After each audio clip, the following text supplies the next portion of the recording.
Hello and welcome to How to Login. In this video, I'm going to teach you how you can delete messages on Google Chat. So let's go ahead and start the video without wasting any more time. Open Google Chat, which is on your phone. If you don't have it, you can install it from the Play Store. Then let's go ahead and message something on a group. So this is my group over here. I'll just go ahead and message something. You can see the message has been delivered. Now, if you want to delete it, just go ahead and tap on the message, scroll a bit down and you can see delete option. Just go ahead and tap on it and you can see that this will delete the original message and all replies and cannot be undone. Other space members can see the message was deleted. So go ahead and tap on delete, wait for a while and you can see the notification will be sent to others that the message has been deleted as well. So let me show it to you once again.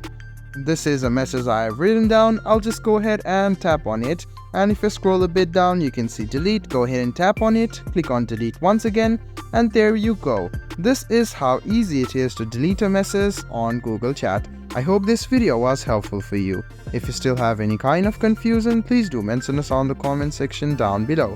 Like the video, subscribe to the channel and do hit the bell button for more. Hope to see you in the next video as well. Until then, goodbye, take care and make sure you enjoy.